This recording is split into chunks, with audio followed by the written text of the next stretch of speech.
maybe not that dark. How's that? Can everybody see? Okay. Okay, so the nervous system, the introduction to the nervous system starts with the nervous tissue. And then we're going to talk about how the nervous system is organized. But one thing about the nervous system that is significant is that it receives information about the environment. And so we have to be able, our nervous system has to be able to receive stimuli. And that stimuli, in this particular example, is external stimuli. But the nervous system also responds to internal stimuli. So for example, the movement of blood in your blood vessels puts pressure on the blood vessels, and there are little receptors that can detect blood pressure, and they can send a signal to the brain, giving information about the blood pressure in your body. So not all of the nervous system is obviously responsible for my ability to perceive my external environment, but it is also important for my ability of my body to regulate homeostasis, which is the internal environment. So most of the integration of that information coming in occurs in the central nervous system, which is the brain and the spinal cord. And then we have the ability to send information out to effectors, which cause a response. And so this would be an example of a motor neuron that is sending an action potential out to the skeletal muscle. And that is going to cause that muscle to contract. And so I have a response to that stimulus. So the nervous system has to, or is, has the ability to respond. So when we look at the organization of the nervous system,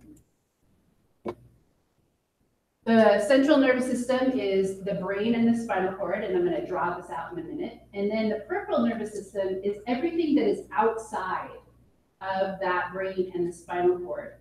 So for example, we have nerves that come out from the brainstem that innervate the muscles in our face, which allow us to move. Also innervate the muscles in our tongue, which allow us to speak. We also have sensory receptors that innervate like our teeth, that give information about pain, and sensory receptors that innervate our nasal cavity and our tongue that give us information about taste and smell. Then if we look at the spinal cord, notice that there are nerves that extend out from the spinal cord, and those are part of the peripheral nervous system.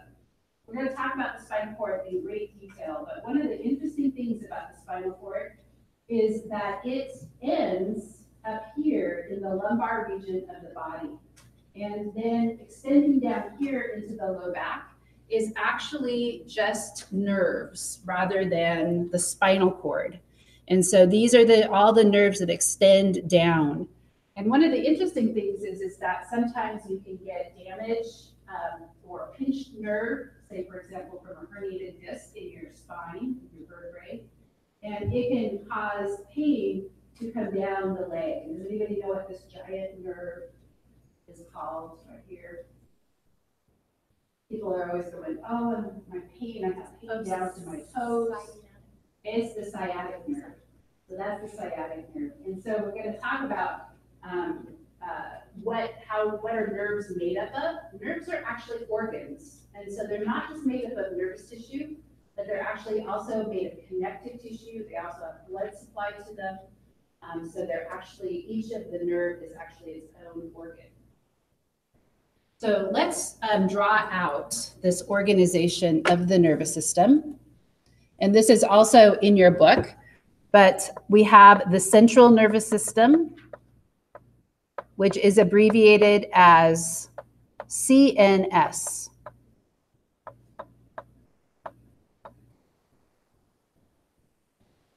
And it communicates with the peripheral nervous system. So we'll go the peripheral nervous system. So this is my PNS. Now sensory information comes in, so I'll put sensory division. And I'm just going to put an arrow going in because that information, The sensory information just goes in, it doesn't come back out. Then the information coming out goes what is referred to as the motor division.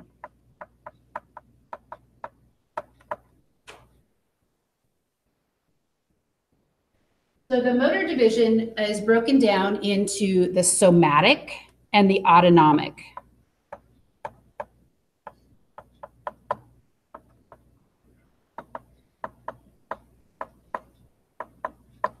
Does anybody know what somatic means? What does soma mean?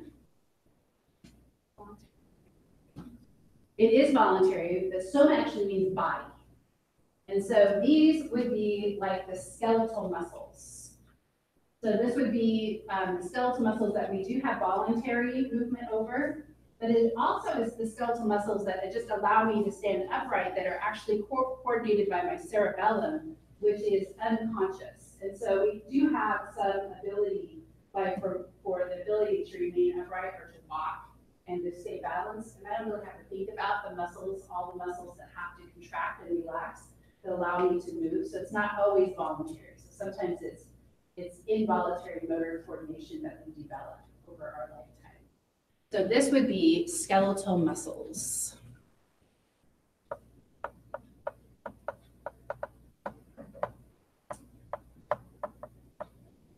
Now, autonomic is everything else. So this would be glands. This would be smooth muscle. And this is cardiac muscle.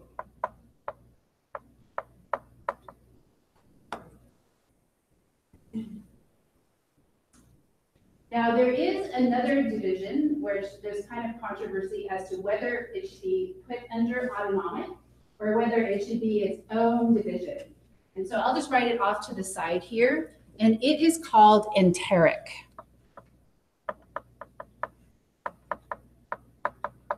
So I'll put like where it should be, because you won't see it on your diagram in your book.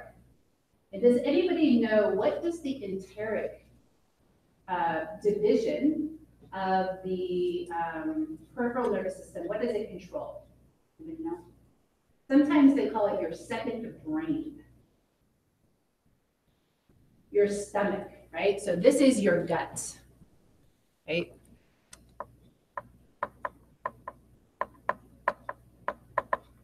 So that's your gut brain.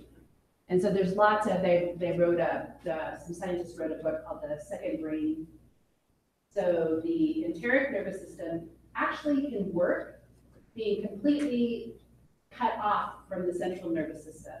And so this would be like your digestive system contracting and moving through, food through, but it also is the secretions of enzymes, and it also regulates whether or not we get infections, which sometimes we'll get bacterial or microbial infections in the gut, and the enteric nervous system has to be able to detect that and respond. This has become really big recently because of the problem of celiac disease and Crohn's disease. That gut brain, the idea of the gut brain. Some people also think that the gut can influence your behavior and can also influence your mood. So sometimes some people think that depression or maybe even Alzheimer's disease can actually first start in the gut and then it spreads out through the rest of the nervous system. So that's huge in research. Okay, so that's the organization. So next we're going to talk about nervous tissue. And so remember that when we look at the hierarchy, we have molecules, cells, tissues, and organs. So we would say that the brain is an organ because it is made up of many different types of tissues. So we're going to look at that specific type of tissue called the nervous tissue. So the nervous tissue contains neurons, So these are nerve tissue cells. Okay, so they're not nerves, but they're called neurons. So they're the individual cells. However, when we look at the nervous tissue, it is not just made up of neurons. It's actually made up of more than neurons. It's made up of what are referred to as neuroglial cells.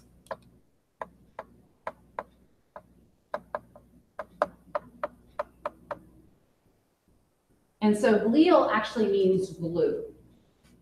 And so one of the interesting things is that for every one neuron in your nervous tissue, there's actually 10 neuroglial cells, and those sometimes are just called glial cells. And so they outnumber neurons.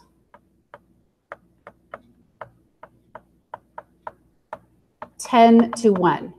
That means for every large neuron that is capable of transmitting information, there are 10 neuroglial cells. They also are thought to make up about half the mass of the brain, are the neuroglial cells. And so when we look at neurodegenerative disorders like multiple sclerosis or like Parkinson's or like Alzheimer's, they now think that the answer to a lot of those issues is not in the neurons themselves, but is actually in the neuroglial cells. Okay. So we have different neuroglial cells depending upon whether or not we're in the central nervous system. So in the CNS, there's 4 different kinds. So the most abundant kind is what are referred to as the astrocytes. Okay, most abundant. So if you look at that word astro, that means what? What's astronomy? Stars, right? So they're star-shaped. And they actually have these branches that connect the neurons to the capillaries. And so they actually help to regulate what leaves the capillaries and what gets to the neurons. And so they regulate the environment of the neuron.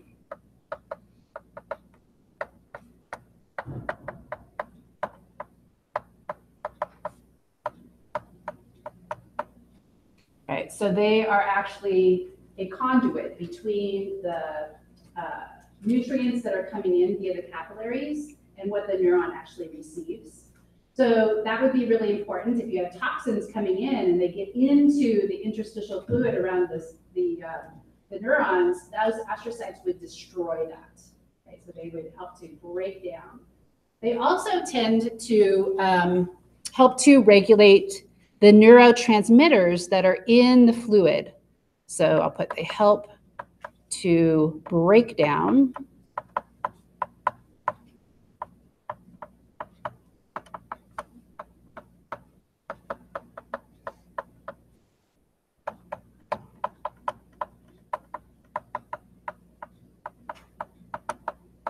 that says interstitial fluid.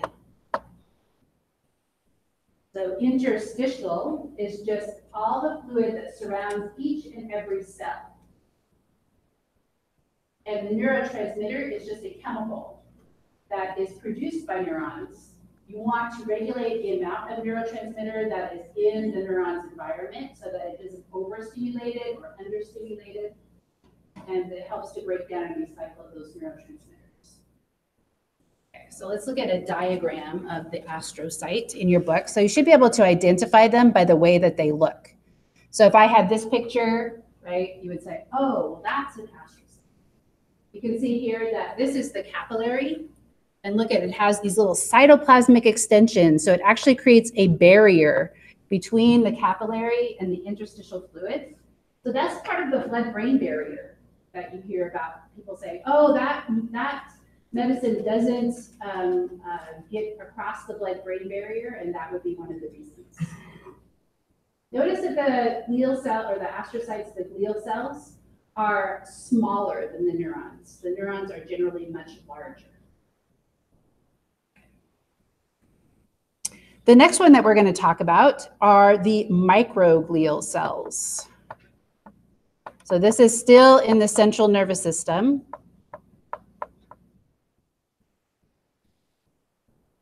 And the microglial cells are part of the immune system. And as such, they can actually break down substances that are surrounding, so they can break down microbes. They can also break down and destroy old cells that have become damaged. And so they have an immune function.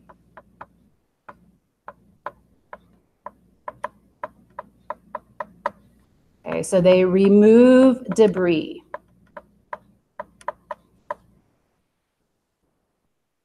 They break down microbes. And when you talk about cells that do this in the immune system, they're called macrophages. So this is the brain's macrophages. So phage means to eat. So a macrophage is able to engulf a large substance, take it in, and digest it intracellularly. So can you think of a disease in the brain that is due to a buildup of substances that inhibit the ability of neurons to send information?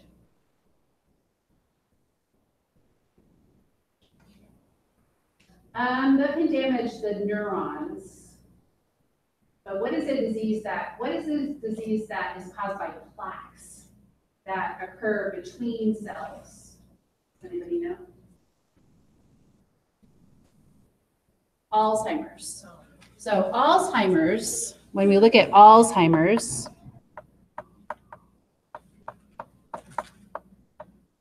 we have these amyloid plaques build up. And this is actually amyloid. It's a type of protein. And what happens is this protein builds up between the neurons. And you would think that the microglial cells would go in and they would remove all the amyloid plaque. But for some reason, it doesn't happen in Alzheimer's patients. And so what happens is that neurons die, and then the microglial cells go in and they destroy the neurons. And so you actually end up with a brain that shrinks in size. So if we look at, I think I have just skip through some pictures here. There we go. Okay. So this is an example of a brain that has amyloid plaques. And this is what is seen in Alzheimer's when they do a biopsy of a person that has died. They look at the brain tissue and they see all of this buildup of stuff, right? The microglial cells should be going in and cleaning that up. And so when the neurons die, what happens is you get this shrinkage of the cerebral cortex. So notice there's not a lot of area over which central or conscious thought is less than the normal brain. And then they get these big openings called in the ventricles, so they enlarge. And then specifically the part of the brain that's called the hippocampus also starts to get destroyed. And so that is the part of the brain that is responsible for memory. So maybe if we can figure out how to trigger microglial cells and why they aren't doing their job, maybe that would be one way to go in and find a cure for Alzheimer's or prevention.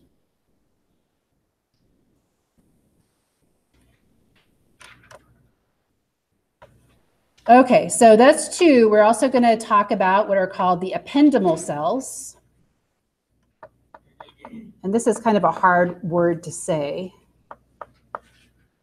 I think when I first saw it, I actually had to go in and ask Google how it was pronounced. Okay, so ependymal. Okay. So if you look at these cells, one of the things that they have that the other cells do not have is cilia. And so cilia are cytoplasmic extensions that create movement of fluid.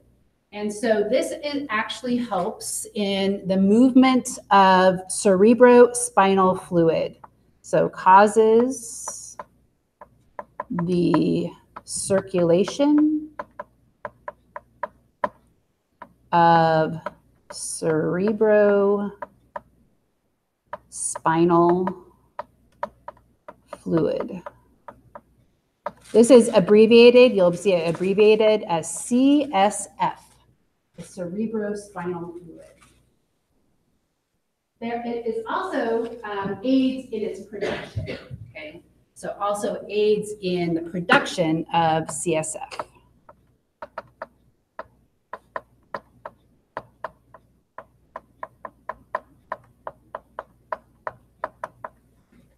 Okay. So it lines the cavities. The cerebrospinal fluid is produced in the ventricles of the brain.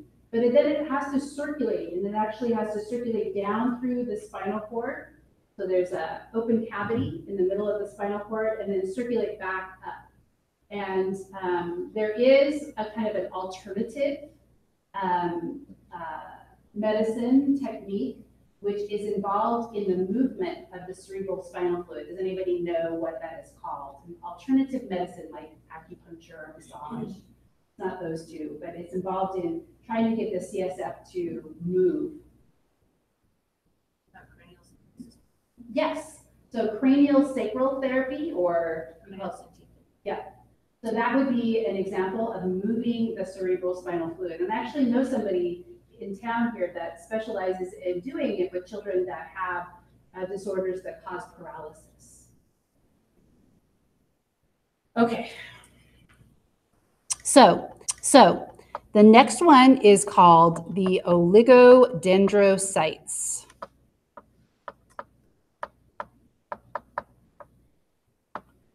And oligo means few. Dendro means branches. So few branches, few branched cells. And these actually form what is called the myelin sheath.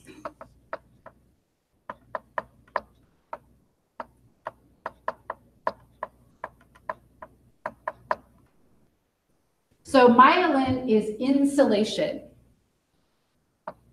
but it is actually the plasma membrane of the cell. So if I was to look at the axon here, so I'm going to do a cross section here. Here is my axon. This is part of the neuron. And then if I look at the oligodendrocyte, and I can actually draw it in a different color so we can distinguish it. The oligodendrocyte wraps itself around. So you could almost think of it as electrical tape. You know, that black electrical tape that you wrap around loose wires so that you don't get shocked, right? What this does is that this cell that wraps itself around the axon provides insulation so that the impulses, which we're going to talk about in a minute, that are transmitted more quickly and more efficiently from one neuron to the other. So what disease is caused by not the destruction of the axon or the neuron, but actually the immune system destroying the oligodendrocyte?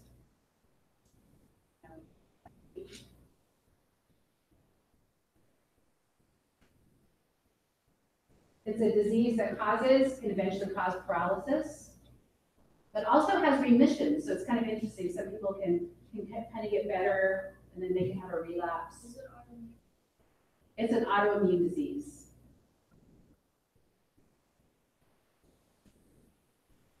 It would be called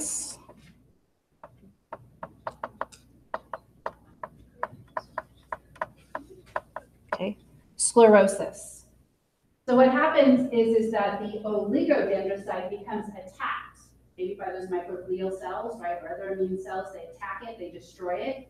And then this axon is not insulated. And so the transmission of the information slows down so much so that I have a hard time moving, right? Because that information that's coming out through the nervous system and into the peripheral nervous system, to my muscles, slows down. So this is what is referred to as an autoimmune disease.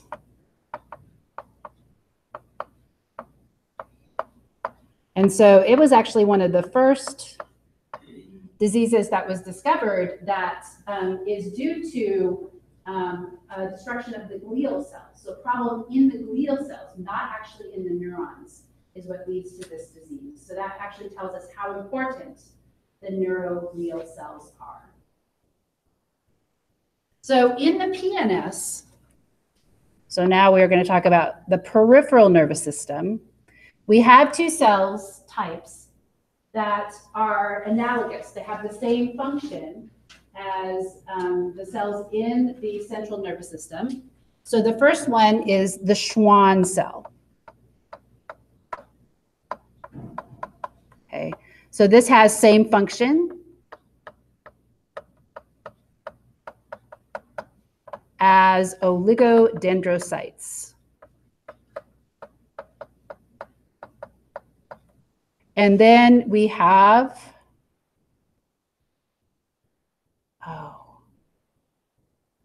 satellite cells. I almost forgot. Satellite cells. And this has same function as the astrocytes.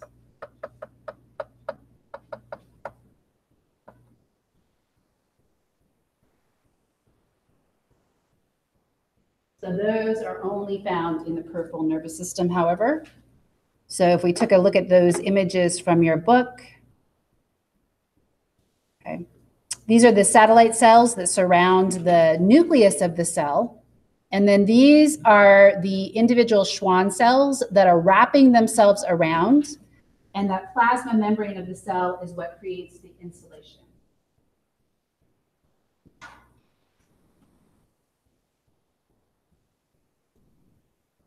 Okay, so we're going to talk about the neurons now themselves.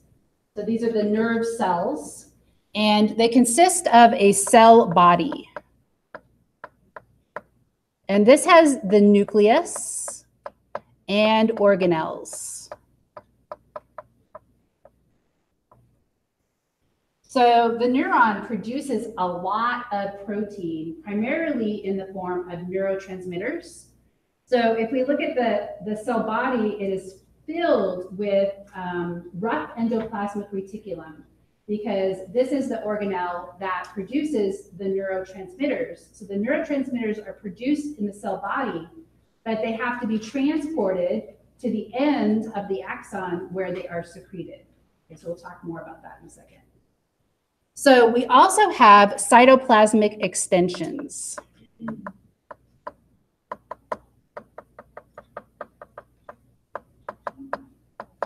The first cytoplasmic extension are called the dendrocytes. So dendro means tree. So generally the dendrocytes are highly branched cytoplasmic extensions.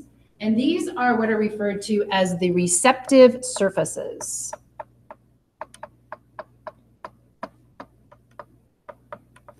So oftentimes chemicals bind to receptors here. So plasma membrane,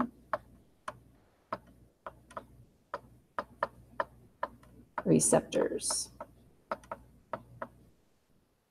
So we even have neurons that extend down into our nasal cavity that have all these cytoplasmic extensions, all these dendrocytes, and when we breathe something in, the odor molecules bind to the receptor, and they cause a change in the neuron such that the information will then be sent to the central nervous system where it is integrated.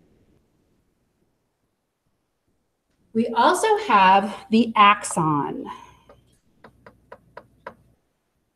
Notice that is singular.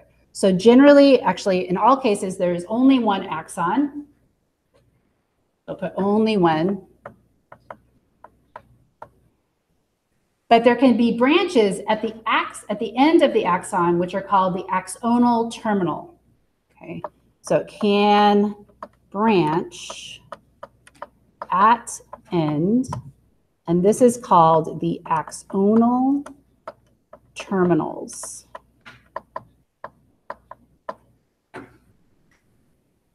And this is what secretes the neurotransmitters.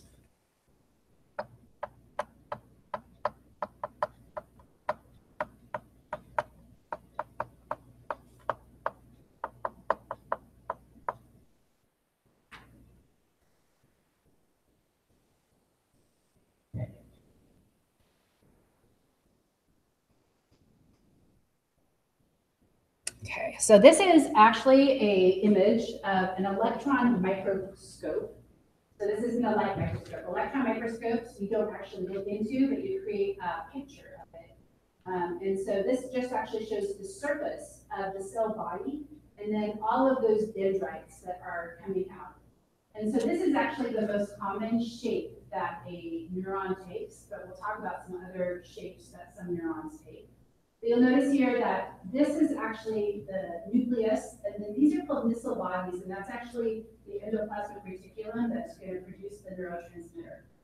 So proteins or molecules can bind to receptors here, and then there can be a change that then causes a stimulus to be transmitted down the length of the axon.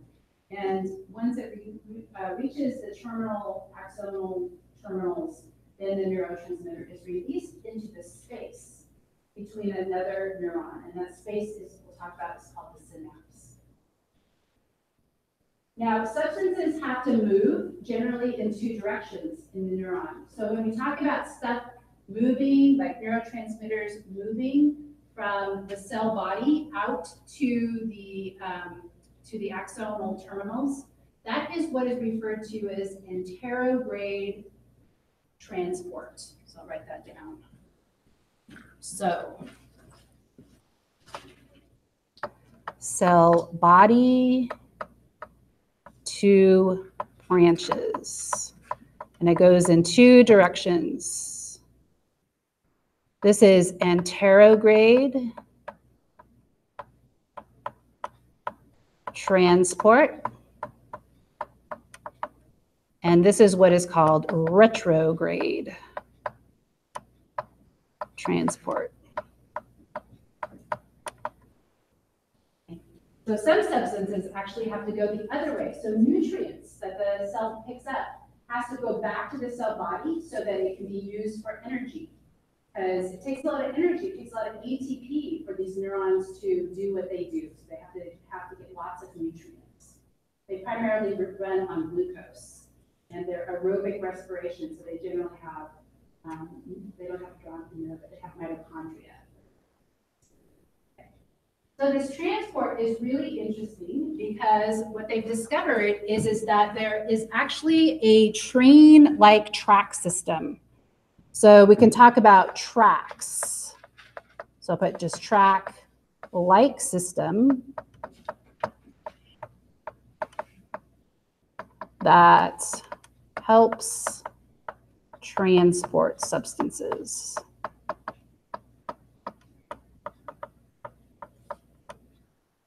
And this is actually part of the cytoskeleton.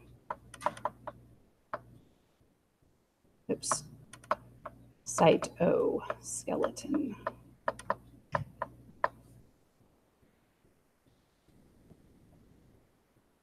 So there's proteins that are just like train tracks, and neurotransmitters have to attach to the track, and then they actually have to move along the track. And one really interesting thing that they've discovered is that there are actually what are referred to as motor proteins.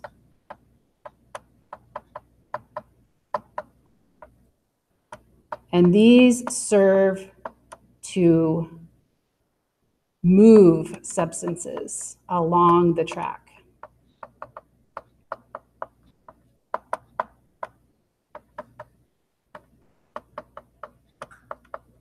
And we're really interested in these motor proteins because there are now scientists that are actually creating different proteins that actually do and move in different ways. And so now that we've discovered that they're in the cells and they're like little machines, maybe we could create these little machines that might be able to go into the body or maybe even in a non-living system and do work. So I'm going to show you a little video. It's got a lot more information than you obviously need to know, but it's just kind of a really cool video talking about these motor proteins. It's 4 minutes.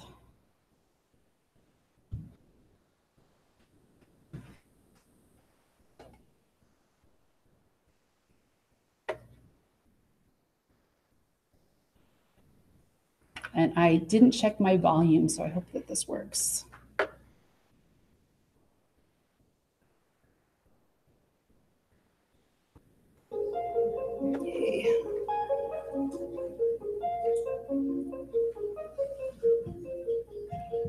The human brain, one of our most complex organs, allows us to move, feel, think, and learn.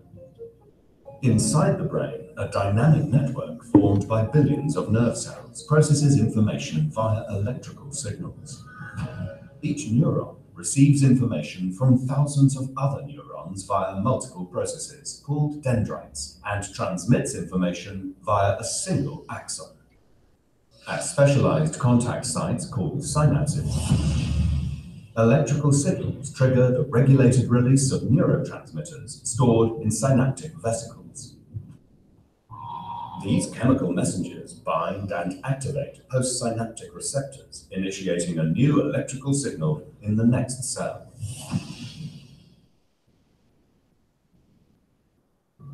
But how does a presynaptic cargo, for example, made in the cell body, end up at the right place within the cell? For this, neurons use active transport to sort specific synaptic proteins between the axon and dendrites. The microtubule cytoskeleton is important for this polarized cargo transport since it provides the roads for molecular motors. Microtubules, built up from tubulin subunits, are dynamic structures. A fast-growing and shrinking plus end, and a more stable minus end. They have a unique organization in neurons. In the axon, microtubules have a uniform plus end out orientation, whereas in dendrites, their polarity is mixed. Two types of motor protein, kinesins and dynein, transport cargoes along microtubules. Adapter proteins help to couple the correct cargo with the right motor protein. Kinesin and dynein move in opposite directions. Dynein moves towards the minus end, whereas most kinesins move towards the plus end. Therefore, the orientation of the microtubules helps to direct polarized transport. But many more levels of regulation exist to ensure proper sorting of cargoes. Various modifications of microtubules provide additional cues for motor proteins. Kinesins themselves are regulated by autoinhibition to prevent unnecessary activity. Attachment to a cargo or modifications of the motor protein releases autoinhibition and activates the kinesin. Multiple motor proteins can be attached to the same cargo, causing bidirectional movement.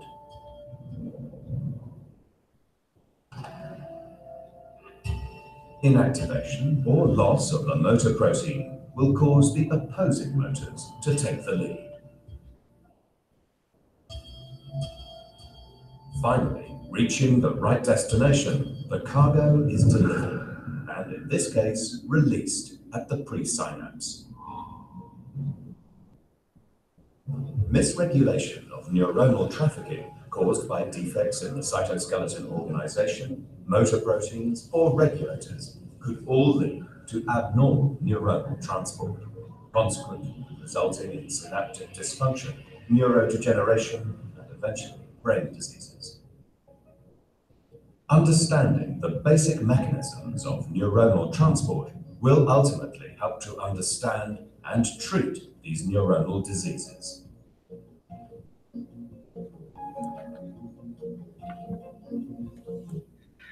Okay, so with the transport of a neurotransmitter, would that be retrograde or anterograde? Anterograde, right? Because you're taking it from the cell body where the neurotransmitter is produced, and then it is going out to the synapse or out to the ends of the axon where it is going to be released. Okay. So if we look at this diagram, okay. So this would be like the neurotransmitters.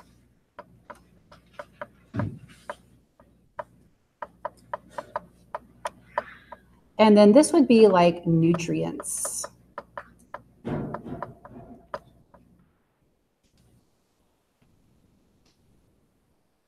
But they mentioned that some diseases are due to a breakdown in this track system. And so in Alzheimer's, we also have not just amyloid plaques, but we also have what are called neurofibrillary tangles.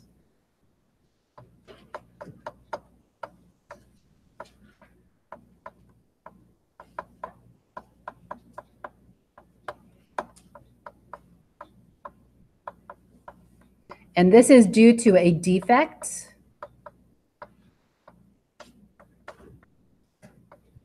in the cytoskeleton.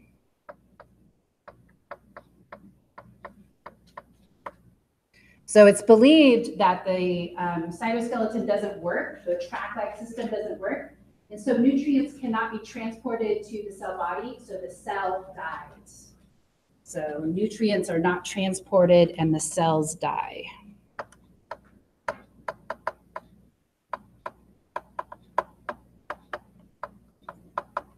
That's nutrients not transported.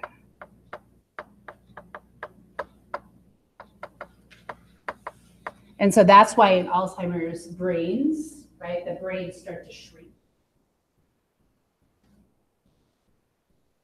And obviously we have no idea why these tangles, why there is a defect in that protein. There is some evidence that there might be a genetic link.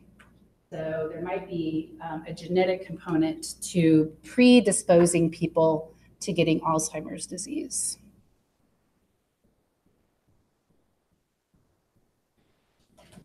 So this just shows a neuron that doesn't have a good cytoskeleton.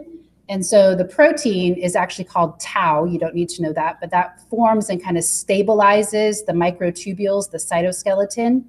And so they get these tangles so that the tracks break down and substances cannot be transported efficiently.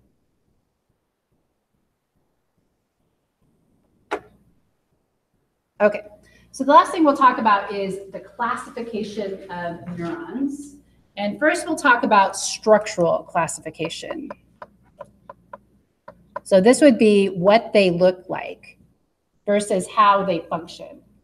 So in the structural classification, we can talk about like how branched it is and how if it's receiving information from a bunch of branches. And so this is what is referred to as a multipolar neuron. And this is the most common. So that picture that we were looking at of the neuron would be an example of a multipolar neuron, meaning that there are many dendrites.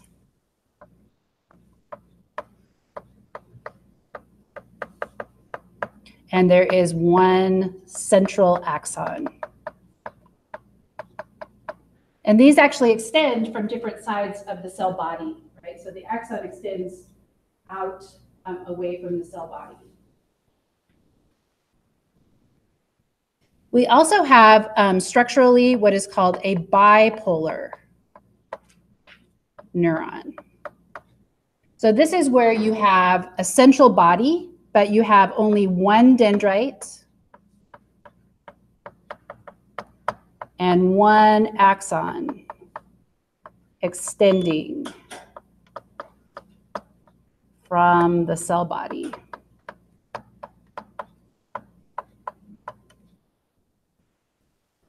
So bi means two. So these are not common in the body, but one place that we see them is in the retina. Where's the retina located? In the eye.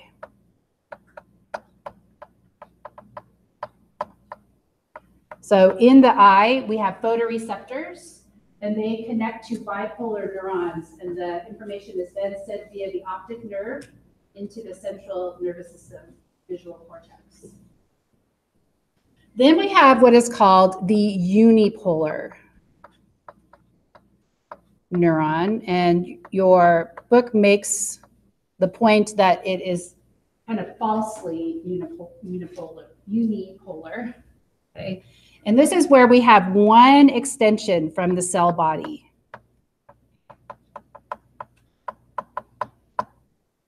it branches, I'll put from cell body, sorry, from cell body. It branches into a dendrite and an axon. So these are actually very common, specifically in the sensory neurons that are found entering into the spinal cord. So sensory neurons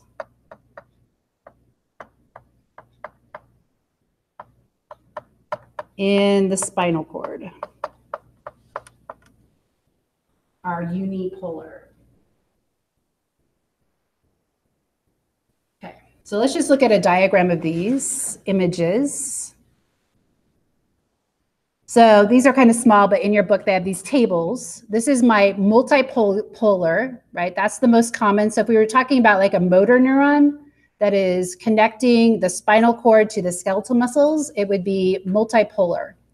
This is the bipolar one, right? So we have one cell body, two extensions. This is the cell body, and then it has one thing coming off of it that then branches into the receptive endings and then also the axon. And so that's what we see when we look at the sensory neurons that enter into the spinal cord. And then your book makes the point that these diagrams are a little oversimplification, that neurons can be much more diverse in their structure. But again, this would be an example of a cell that's found in your cerebellum, which controls motor coordination. Pyramidal cells are found also in the brain. Olfactory cells, retinal cells, those are both bipolar. And then the sensory cell. We also have what is referred to as the functional classification.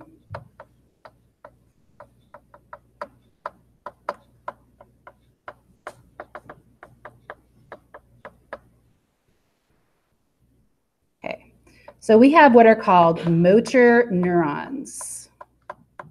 And it's important to realize that these do not only innervate skeletal muscle.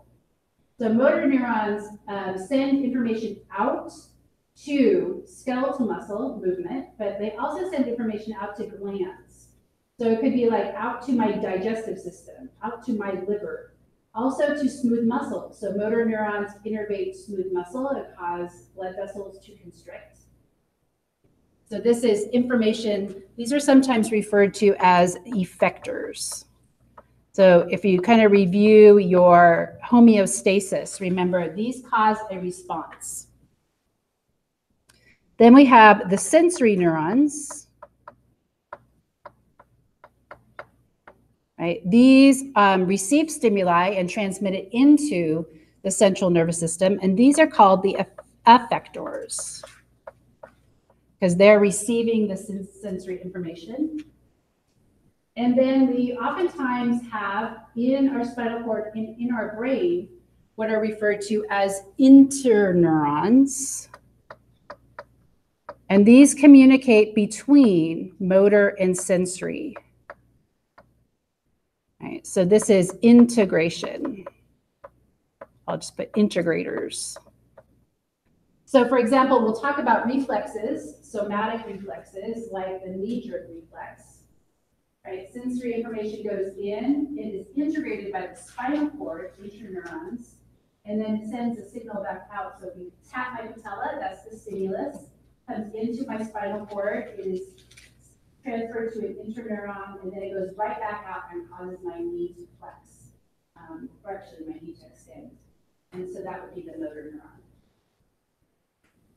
Those are the functional classifications. So in your book, they have a table showing these as well.